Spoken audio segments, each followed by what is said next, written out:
Salut les amis, Bonsoir à tous.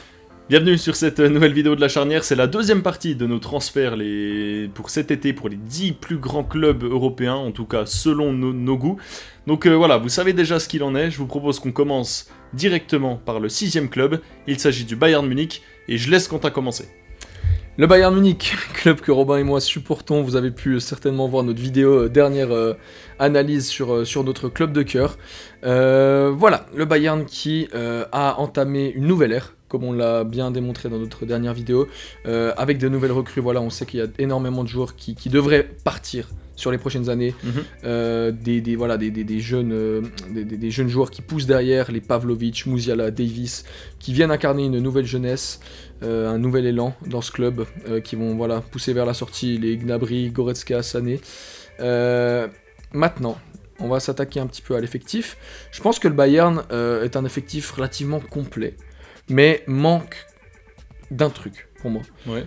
C'est de la créativité offensive. Et surtout d'un apport substantiel, je dirais, d'un apport statistique substantiel. Pourquoi ? Parce que le Bayern Munich compte avant tout sur les contributions offensives d'Harry Kane, déjà, et d'autre part maintenant de Jamal Musiala et de Michael Olise.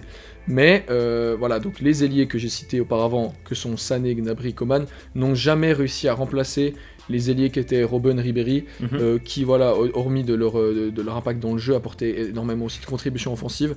Moi, je pense qu'il est temps pour le Bayern d'aller chercher ce joueur qui fera passer cette attaque dans une nouvelle dimension, qui viendra compléter ce quatuor.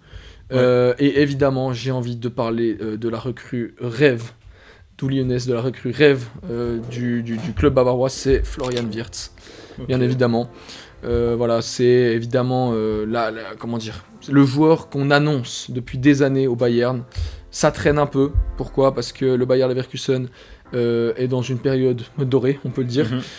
Florian Wirtz serait a priori sur le point de prolonger, et à ce moment-là, le transfert serait plus faisable pour 2026, mais c'est pas encore sûr.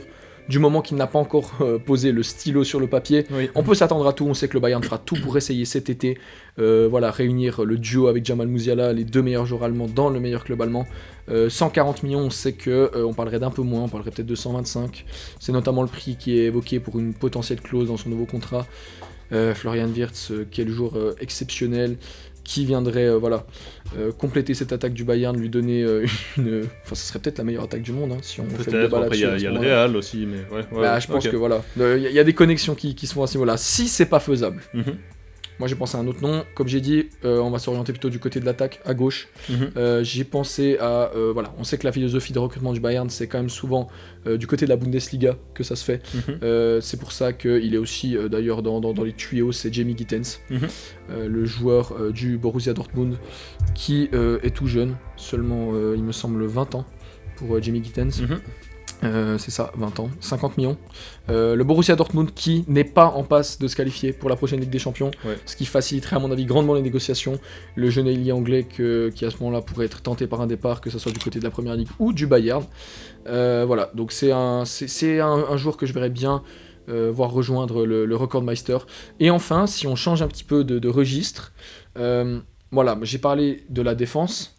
Moi je pense quand même que c'est peut-être un petit peu léger, dans le sens où la qualité intrinsèque des joueurs n'est pas à remettre en question. Upamecano, Kim Min-jae sont des très bons joueurs, mais si on parle de profondeur, si ces deux gars se blessent, je sais pas comment le Bayern va faire, parce que derrière on a des Eric Dyer, Hiroki Ito qui a joué son premier match la semaine dernière, et Eric Dyer qui arrive gentiment en fin de carrière et qui surtout correspond pas vraiment aux idées de jeu de Vincent Kompany, parce qu'il est pas très rapide, notamment sur la couverture de la profondeur.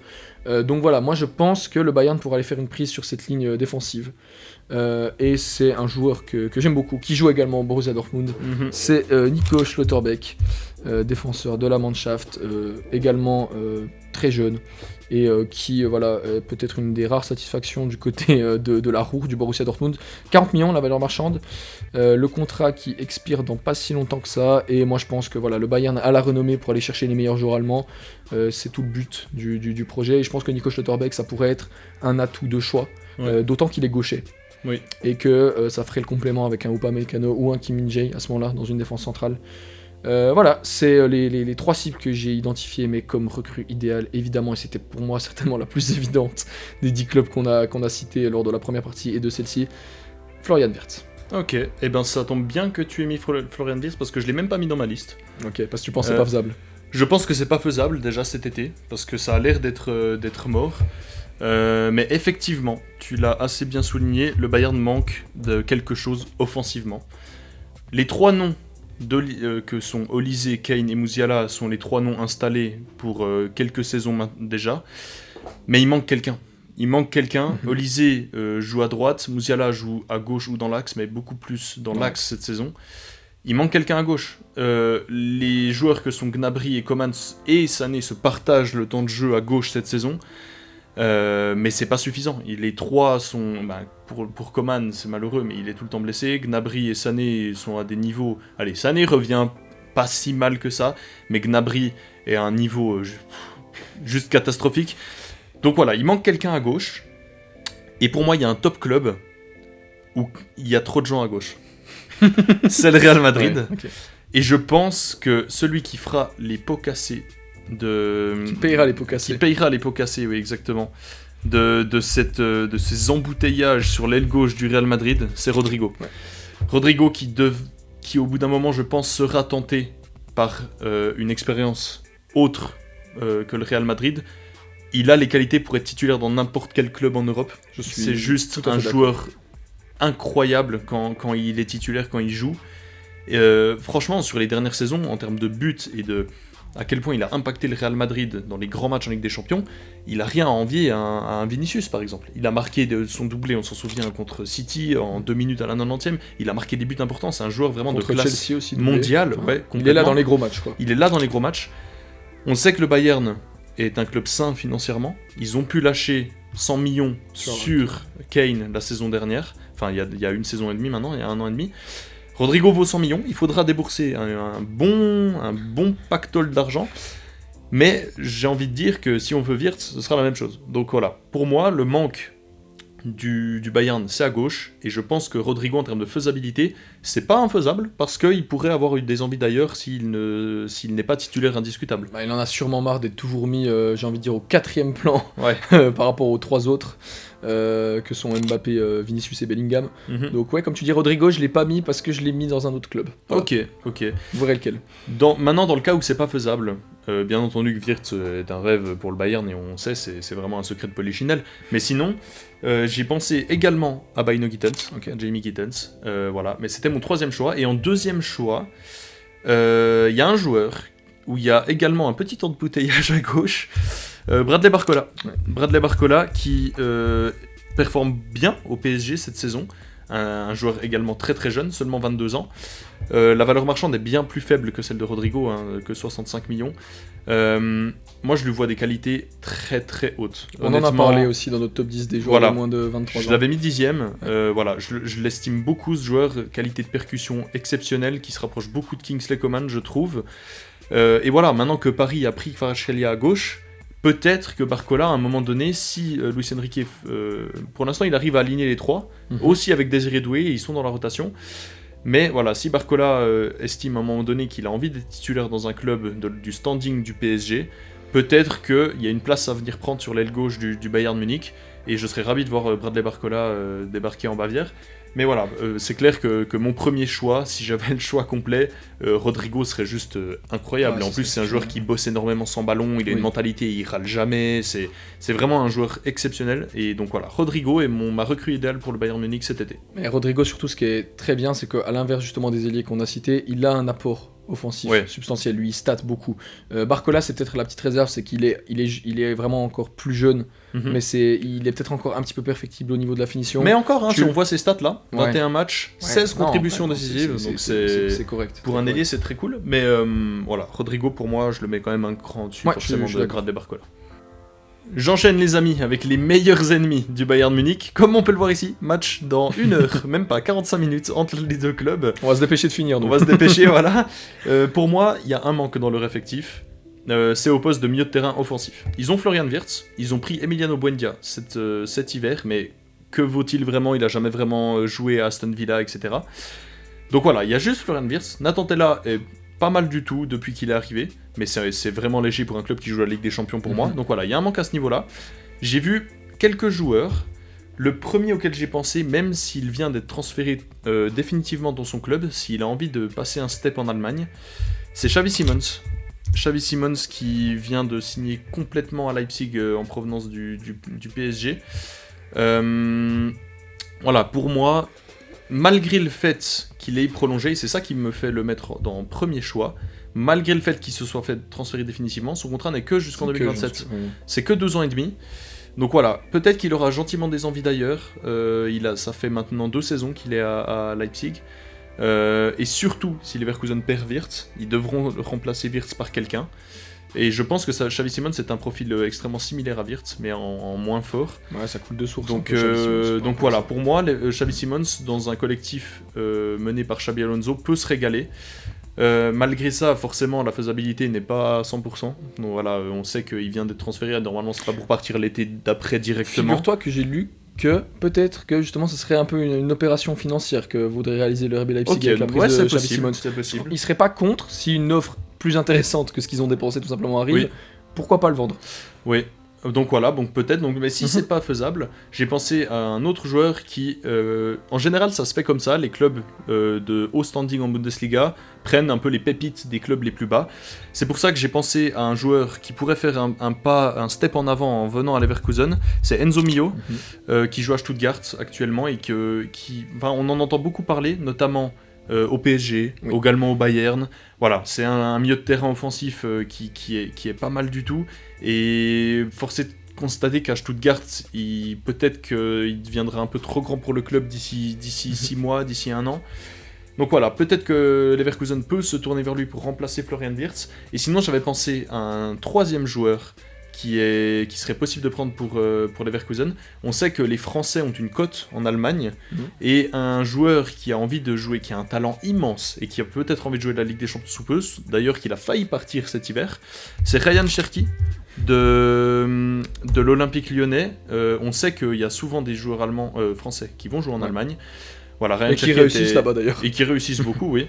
Voilà, on sait que c'est un joueur qui est capable du meilleur, mais vraiment du meilleur, mais comme vraiment du pire également. Oui, mais il fait une bonne saison cette saison, et il a été très très très proche de partir cet hiver. Donc voilà, peut-être que cet été, Ryan Cherki aura fait son temps à l'OL, et pourquoi pas faire le step à Leverkusen pour jouer de la Ligue des Champions et être dans un collectif déjà huilé, lui qui se régalerait avec sa palette technique. Magnifique, que des bonnes idées que tu proposes là. Le Bayer Leverkusen, voilà. Club qui a pris la Bundesliga la saison dernière, qui va devoir mettre la main au porte-monnaie s'ils veulent continuer à performer au plus haut niveau, puis à continuer à déranger ce Bayern Munich. C'est pour ça que voilà, moi j'ai identifié également un manque au milieu de terrain. Comme on se retrouve encore une fois. Alors en fait, pourquoi ? Parce que le Bayer Leverkusen, je trouve qu'en fait ils ont des milieux de terrain assez... de profils relativement similaires. Moi je pense à Granit Xhaka, Robert Henrich et Ezequiel Palacios. C'est des joueurs qui sont pas hyper fins techniquement, qui sont avant tout un peu des destructeurs. Voilà, ils ont des qualités, hein, mais on n'a pas de milieu très fin qui percute en fait. Exactement, ce qui fait que dans certains matchs justement de haut niveau, je pense quand même que ça peut servir d'avoir un différent type. C'est toujours ça, il faut élargir les possibilités qu'on donne à l'entraîneur. Voilà, quand on veut compter sur un effectif qui joue les plus grands matchs de football du continent. C'est pour ça que je pense que le Leverkusen de Xabi Alonso ferait bien de se diriger vers un Allemand au milieu de terrain, très jeune, et en plus qui a été formé au Bayern Munich. Il performe très fort du côté de la Bundesliga. Il joue également à Stuttgart. C'est Angelo Stiller. Angelo Stiller, révélation de cette saison en Bundesliga, 32 millions. C'est un profil qui a des similitudes, notamment avec Enzo Mio, qui est un petit peu plus bas sur le terrain, quand même. Donc ça correspondrait bien justement au système de Xabi Alonso. Moi, je pense que ça serait vraiment le step idéal. Que d'aller... parce que voilà, on en parle, figure-toi, au Bayern Munich, d'ailleurs, d'un potentiel retour. Mais il y a quand même beaucoup de monde au milieu de terrain. Le Bayern a déjà pris Tom Bischoff par exemple pour l'été prochain, donc moi je pense que voilà, s'il veut continuer de progresser dans ce championnat allemand où il semble totalement s'épanouir, le Bayer Leverkusen est une excellente option. Contrat jusqu'en 2028, 32 millions, c'est faisable. Moi je pense, on sait que le Bayer Leverkusen ne va pas forcément aller mettre des sommes énormes, c'est pour ça que Xavi Simons par exemple, c'est peut-être un joueur que je trouve un petit peu trop cher quand même. S'ils doivent aller poser 80, j'ai du mal à aller voir poser une somme, sauf si ils vendent Wirtz pour bien sûr, 130 et à ce moment-là, il n'y aura pas de problème. J'ai pensé aussi à d'autres profils et que à des postes différents. Ok. Profil plus offensif cette fois, parce que ils ont Florian Wirtz qui est évidemment le leader technique de cette attaque, mais sinon on a des Nathan Tella, Martin Terrier qui est blessé. Ouais. C'est des bons joueurs, mais c'est pas non plus des joueurs standing Champions League. Exactement. Ouais. Et il y en a un qui ne joue, qui est très loin de jouer à la Champions League d'ailleurs, et qui pourtant est doté d'un talent exceptionnel, je trouve. C'est Mohamed Kudus. Ouais, ok. L'offensif de West Ham. Évalué à 50 millions sur Transfermarkt, 24 ans, donc encore tout jeune Mohamed Kudus, doté de qualité technique exceptionnelle. Franchement, je le vois hyper bien aller prendre aller briguer une place là dans cette attaque du Bayer Leverkusen. Complètement. Il joue pas la Champions comme on a dit, donc je pense que ce sera pas nécessairement difficile de le convaincre. Et enfin, sur la ligne défensive, on sait que le patron de cette défense, Jonathan Tah, va partir à 95% cet été, libre, sûrement au FC Barcelone d'ailleurs. Donc moi j'ai pensé à la prise d'un défenseur central, où là le Bayer Leverkusen pourrait potentiellement frapper un coup avec la prise d'un joueur qui connaît la Bundesliga, qui s'est imposé dans peut-être la meilleure équipe du monde sur ces dernières années, mais c'est beaucoup plus compliqué pour lui cette saison et c'est pour ça que je le vois peut-être partir, c'est Manuel Akanji. Ok. Qui peut-être ferait bien de revenir en Allemagne, lui qui se retrouve vraiment en difficulté du côté de City, voilà, c'est un des nombreux symboles des difficultés notamment défensives que connaît le City de Guardiola cette année, qui est en train de refaire sa défense, Victor Reis, Rouzanov aussi, donc je pense qu'Akanji sera peut-être poussé vers la sortie pour voilà une somme somme toute correcte, on est dans les mêmes environs que ceux des joueurs que j'ai cités avant. Il retrouverait son compatriote. Exactement, Granit Xhaka en plus, c'est un élément de plus qui ferait que je le verrais bien venir renforcer ce Bayer Leverkusen. Mais donc pour moi, la recrue idéale, c'est Angelo Stiller. Comme tu dis, parce que je pense que le besoin premier du Bayer Leverkusen est de renforcer son milieu de terrain et surtout, je dirais, d'ajouter des cordes à l'arc de Xabi Alonso. Pour terminer ce tour d'Europe, les amis, on va atterrir du côté de l'Angleterre et des pensionnaires de l'Etihad Stadium, Manchester City. Que dire de cette équipe. Voilà, on a essayé d'identifier des manques, c'était quand même le premier critère de cette vidéo. City, c'est très compliqué parce qu'on peut dire qu'il y a des manques partout.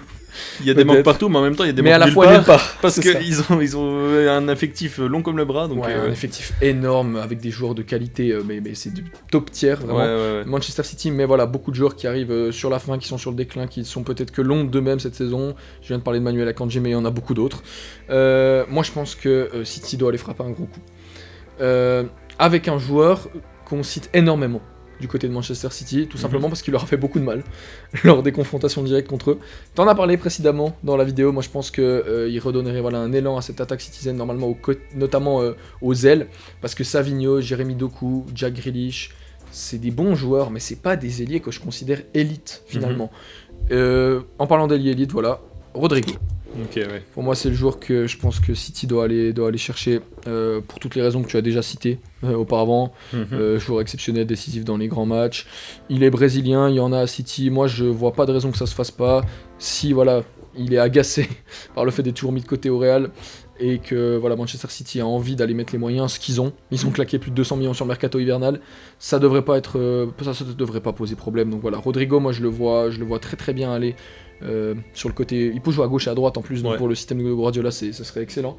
Si je peux donner d'autres noms, j'ai un peu des noms à toutes les lignes honnêtement, parce qu'il y en a beaucoup.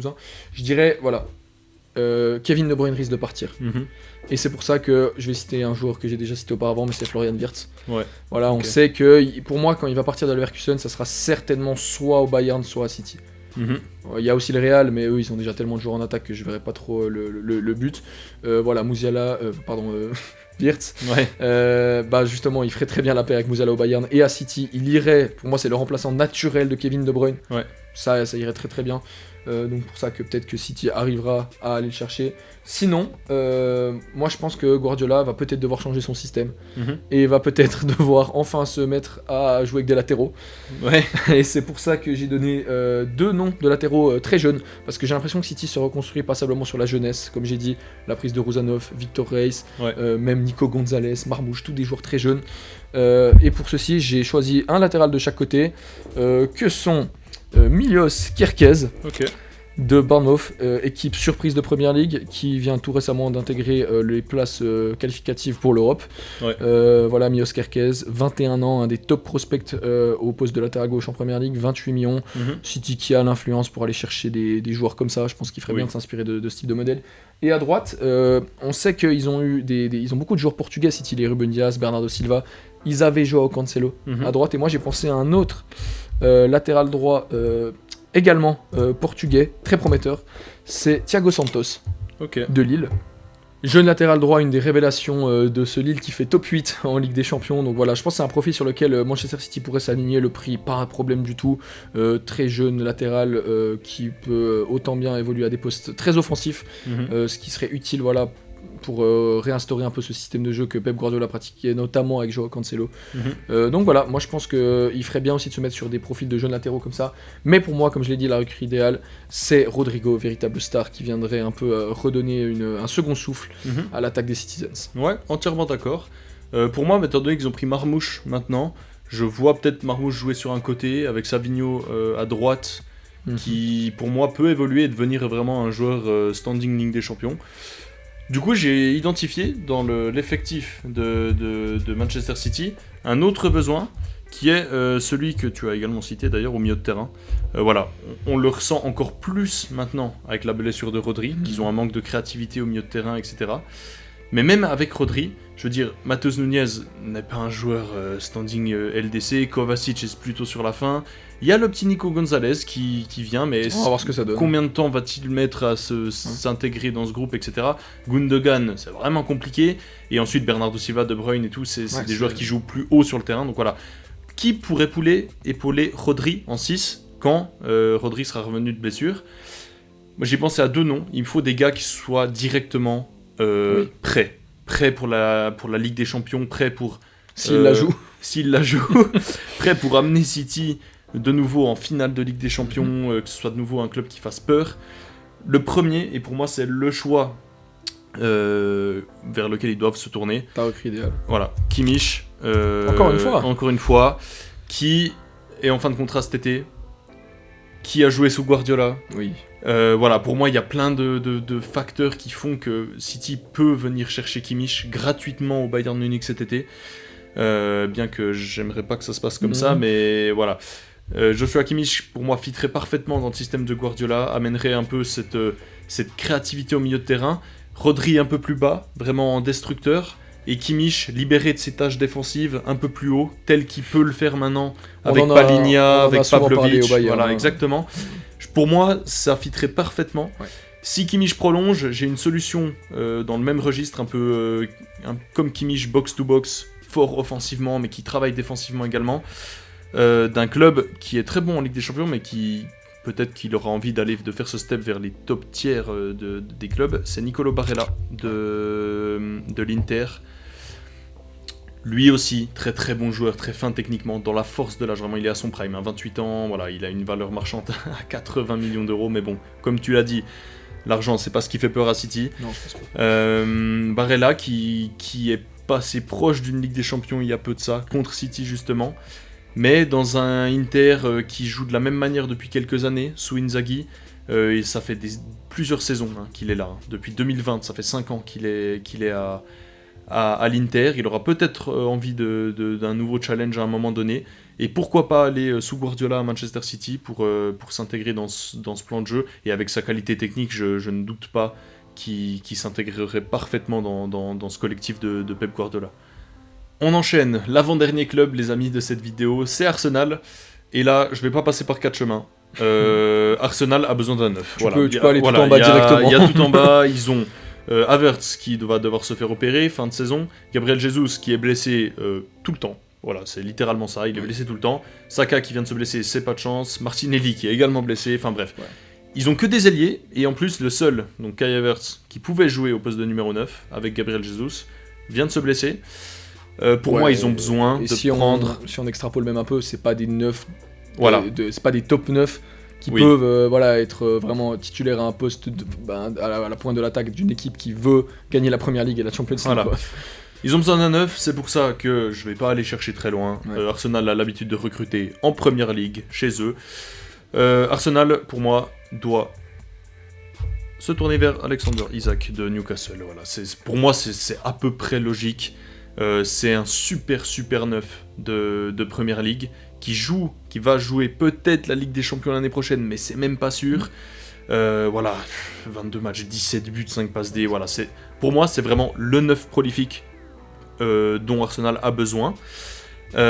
Si malheureusement ce n'est pas possible, même si j'en doute, hein, après il va falloir libérer une certaine somme quand même pour le faire venir à l'Emirates Stadium. J'ai pensé à un joueur dont tu as parlé précédemment dans la première partie de cette vidéo. C'est Lautaro Martinez qui joue également qui joue à l'Inter. Est-ce qu'il le ferait? Voilà, Arsenal, j'ai vraiment l'impression qu'ils ont souvent l'habitude de recruter en Angleterre. Oui. Et du coup, Lautaro Martinez, c'est un peu ça qui m'a fait le mettre deuxième derrière Isak. Mais voilà, ce serait également un neuf technique, petit, bas sur les appuis, mais un tueur devant le but, qui pourrait pour moi tout à fait fitter dans le système de Mikel Arteta. Et j'ai pensé à un troisième neuf si effectivement ces deux-là ne sont pas possibles. Il joue pas dans les top 5, mais c'est évidemment Gyökeres, qui est un neuf. Je l'ai mis également top 3, pas plus haut, parce que disons que c'est vraiment un neuf pur comme Haaland un peu. Il est moins technique que Lautaro Martinez et qu'Alexander Isak, mais je pense que de toute façon, peu importe le profil de neuf possible, Arsenal a besoin d'un neuf tout court en fait. Oui. Et du coup, Gyökeres c'est un peu la troisième solution que je verrais bien. 20 matchs, 22 buts. Oui, voilà. Enfin bref, on connaît Gyökeres.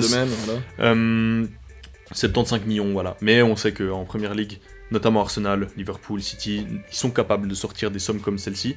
Donc voilà, je te laisse donner ton avis, toi, sur Arsenal, même si j'imagine que c'est également au poste de numéro 9. Ah, tu m'embêtes un petit peu là, Robin, tu sais, parce que depuis le début de la vidéo, les amis, ce que je trouve pas mal, c'est qu'on a identifié un peu les mêmes besoins, mais on a réussi à vous donner des noms différents à chaque fois. Oui. Et cette fois, il se trouve que j'ai 3 noms à vous donner. Non. C'est Alexander Isak, la recrue phare que j'avais plébiscité. Pour moi, c'est l'évidence même de par toutes les raisons que tu as citées. Et en backup, j'avais Lautaro Martinez et Victor Gyökeres. Alors voilà, bah écoutez, voilà, au moins, je pense qu'Arsenal, c'est peut-être l'équipe où il y a le moins de questions à se poser. Ils ont une superbe équipe, mais voilà, ils n'ont pas de neuf de top qualité, et les seuls neufs qu'ils ont, ils sont blessés. Donc, voilà, c'est l'évidence même. Allez, je vais vous donner un quatrième nom parce que c'est un de mes chouchous, Bignami Sesko, que je peux aussi vous donner, voilà, parce que lui, il est encore plus jeune. Tu sais, là, t'as pris une tranche d'âge, ça va de 25, 26 ans, 27 ans pour Lautaro Martinez. Ça reste très bien pour des neufs, hein. On sait que c'est des joueurs qui peuvent encore durer, je pense. Mais Sesko, je pense qu'il pourrait être pris pour justement un prix moins élevé, et il a que 21 ans, donc ça pourrait être aussi une option intéressante. Mais voilà, pour moi, finalement, c'est pas tant la qualité, c'est surtout le profil qui est intéressant à Arsenal. Et là, les 4 qu'on a cités, je pense que quoi qu'il arrive, ça serait une plus-value énorme. Quoi qu'il arrive, ce sera mieux que Kai Havertz pour les Gunners. Mais je vais te donner, un dernier nom. Parce que pour moi, il y a quand même à gauche, Gabriel Martinelli n'est pas l'ailier fiable. J'y ai pensé également. Que Bukayo Saka est, par exemple. Ouais. Et comme tu dis, ils adorent recruter en Angleterre. Arsenal, c'est pour ça que j'ai 2 noms à donner qui pourraient être intéressants. C'est un coéquipier d'Alexander Isak, c'est Anthony Gordon, de Newcastle. Ailier très remuant, très fin techniquement, très rapide, très rapide, l'anglais. Il a de très bonnes qualités. Je pense que 60 millions, c'est quand même c'est pas donné, hein, mais je pense que Arsenal a aussi un besoin à ce poste-là. Clairement que 23 ans pour Anthony Gordon. Il a des bonnes petites statistiques, quand même, 11 contributions offensives. C'est correct. Je pense que dans un grand club, ça pourrait augmenter également. Et enfin, un autre ailier gauche qui fait un début de saison, première moitié de saison fracassante, c'est Antoine Semenyo, l'ailier gauche de Bournemouth, équipe véritablement surprise de ce début de saison en Première Ligue, qui se fait l'auteur d'un bilan statistique très correct. Il a des qualités athlétiques assez dingues. Il me fait penser à Adama Traoré parfois, très physique. Donc Semenyo pour 28 millions, c'est quelqu'un qui pourrait donner justement une plus-value à l'attaque d'Arsenal, peut-être donner un peu de concurrence à Gabriel Martinelli. Il en aurait grand besoin, à mon avis. Donc voilà, ça conclut sur les Gunners. Vous l'avez bien compris, pour moi, la recrue idéale, c'est également Alexander Isak. On a la même avec Robin sur le coup. Mais quoi qu'il en soit, un neuf de premier plan sera nécessaire à Arsenal s'ils veulent continuer à progresser dans la bonne direction. Voilà les amis, on va terminer notre voyage du côté d'Anfield avec un club Liverpool qui cette saison est peut-être le club le plus en verve qu'on a pu voir sur le continent européen. Nouvel entraîneur, plein de jeunes joueurs au profil extrêmement intéressant. C'est pour ça que j'ai pas nécessairement vu dans leur 11 des prises nécessaires. Ouais, c'est Vraiment vrai que pas. c'était dur de trouver. C'est certainement le seul club qui m'a donné cette impression. Tout le crédit leur va d'ailleurs pour ça. Très bonne construction d'effectifs. C'est pour ça que moi j'ai pensé au futur, à la succession d'un gars que je vois partir. Ok. Ce gars c'est Alexander-Arnold. Ok, intéressant, ouais. Qui n'est pas proche de prolonger, qui devrait s'engager selon les dernières rumeurs au Real Madrid. C'est pas fait, mais c'est en bonne voie. Voilà, c'est le latéral droit de Liverpool depuis 5 ans maintenant, un enfant du club. Qu'il va falloir remplacer, bien sûr, même si on a Connor Bradley qui pousse derrière. Moi je pense que Liverpool va devoir se mettre sur un latéral droit de premier plan. Alors j'ai réfléchi, et il y a un nom qui m'est venu, c'est ma recrue idéale pour Liverpool. De par plusieurs raisons, c'est un latéral qui a un énorme apport offensif, à l'instar d'Alexander-Arnold. C'est peut-être pas le meilleur des défenseurs, mais on voit que dans ce système d'Arne Slot, c'est pas ce qui pose forcément le plus problème, du moins ils étaient très consentants vis-à-vis de ça avec Alexander-Arnold. Je vais aller même un peu plus loin dans la réflexion. Arne Slot, entraîneur néerlandais. Il y a beaucoup de néerlandais qui performent du côté de Liverpool. C'est pour ça que j'ai choisi Jeremy Frimpong. Très intéressant. Du Bayer Leverkusen. Que je vois bien rejoindre ses compatriotes Van Dijk, Gakpo, Gravenberch, voilà. 50 millions, c'est un prix correct pour un joueur de cette qualité. Il a véritablement explosé sous Xabi Alonso à Leverkusen, un des tout meilleurs à son poste, qui a une marge de progression intéressante, seulement 24 ans pour Jeremy Frimpong. Moi je pense que c'est peut-être le club où je le verrai le mieux, et on va dire que le départ d'Alexander-Arnold donnerait l'opportunité de voir ça. J'ai donné aussi quelques autres noms qui sont tous à un autre poste. Parce que vraiment, pour moi, Jeremy Frimpong, c'est la prise à faire idéale pour remplacer Alexander-Arnold. Ouais, et si on peut s'attarder sur un détail en plus, dis-moi seulement. Juste qu'il parle même pas néerlandais, il parle anglais, si tu le savais pas. Genre, il parle pas néerlandais. Il parle pas néerlandais, il parle anglais, ce qui fait qu'il pourrait très vite s'adapter dans le championnat anglais, quoi. Donc voilà, c'est un détail, mais c'est également un point en plus vers c'est un peu un potentiel transfert. Mais tu fais bien de me le dire, parce que je le savais pas, comme ça j'aurais appris quelque chose. Puis même, il peut jouer plus haut.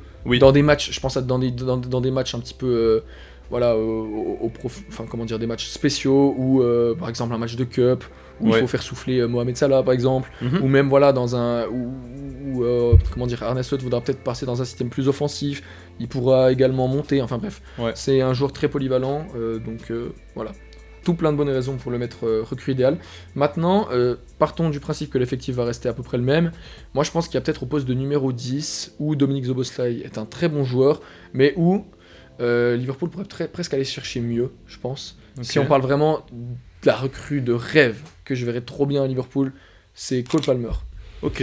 Que j'ai beaucoup de mal, si on parle de la posabilité du transfert, ça va être difficile, tout simplement parce qu'il coûte très cher, parce que son contrat expire jusqu'à 2030 il me semble pour Cole Palmer, c'est peut-être même 2033. Oh là là, ouais, donc en fait... Mais là on parle vraiment de transfert idéal, où l'attaque de Liverpool la prendrait encore une nouvelle dimension.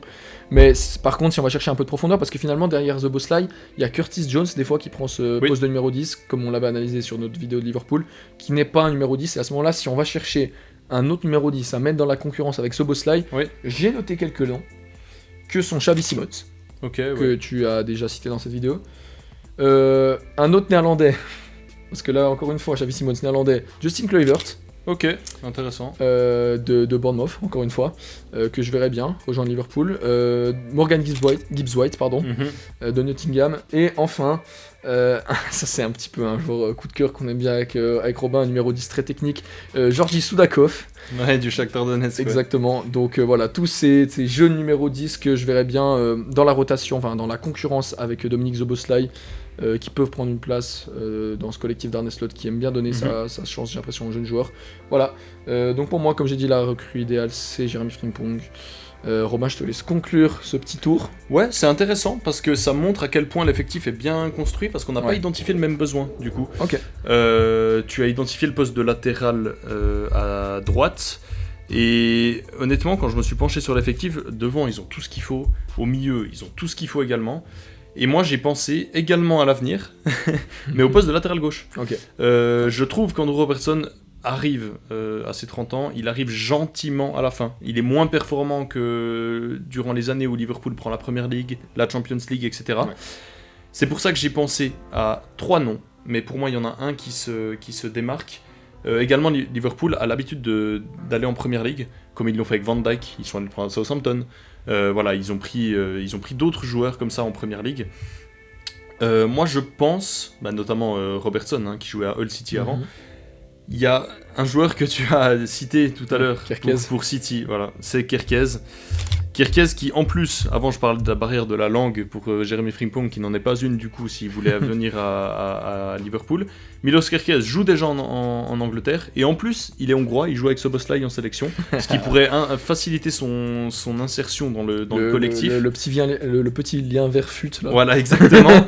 Et donc voilà, Milos Kerkez qui est un super latéral très jeune, très offensif. Je pense qu'il pourrait vraiment fitter avec cette qualité de centre aussi, hein. On en a parlé. Oui. Si on parle de Robertson, c'est vraiment son successeur. Exactement. Presque né, j'ai envie de dire. Je trouve que ça s'inscrit vraiment bien, et dans une période où Liverpool ne lâche pas énormément d'argent. Il y a juste sur Szoboszlai ces dernières années où ils ont lâché 70 millions, sinon ils ont pris McAllister pour 50, ils ont pris Gravenberch pour 50, etc.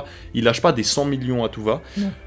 Un Milos Kerkez à 28 millions, voilà, pour moi ce serait une recrue idéale au poste de latéral gauche pour penser à la succession d'Andrew Robertson, et je pense que ça pourrait se faire en douceur également. Je pense pas que Milos Kerkez pourrait arriver et râler de ne pas être titulaire directement. Il arrive d'un petit club comme Bournemouth, mais bien qu'il fasse une super saison cette année.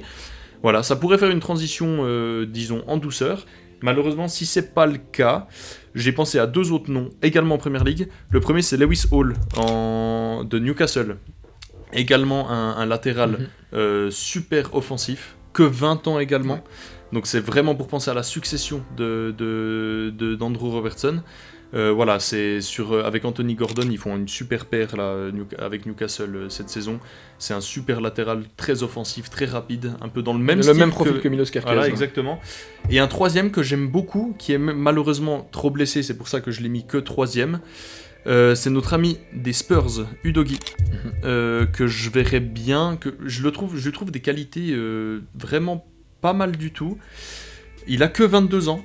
Il vaut 45 millions, donc il a quand même une certaine cote. Ouais, il a une certaine cote, mais je le verrais bien faire le saut plus haut que Tottenham, surtout vu la tournure que prend Tottenham cette saison. Ouais. C'était un peu le même argumentaire que j'avais eu pour Maddison au Paris Saint-Germain en doublure de Bernardo, c'est qu'il y a forcément des joueurs comme ça qui ont beaucoup de qualité à Tottenham, mais qui voudront peut-être jouer la Ligue des Champions, ou au minimum une coupe européenne la saison prochaine.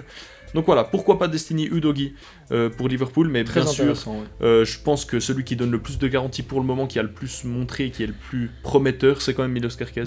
Donc voilà, c'est pour ça que Milos Kerkez est mon choix numéro 1 et ma recrue idéale pour Liverpool, pour succéder à Andrew Robertson.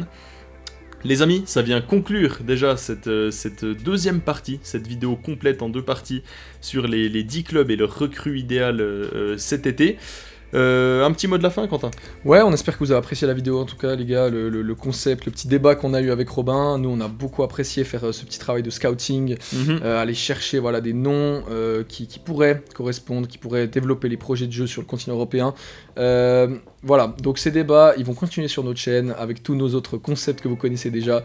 En attendant, les amis, on vous souhaite une très belle semaine, on vous souhaite une très belle soirée. Continuez de vous abonner, venez nous suivre sur nos réseaux sociaux, Instagram et TikTok. Sur ce, les gars, on vous laisse. Gros bisous à vous. Salut. Ciao les gars.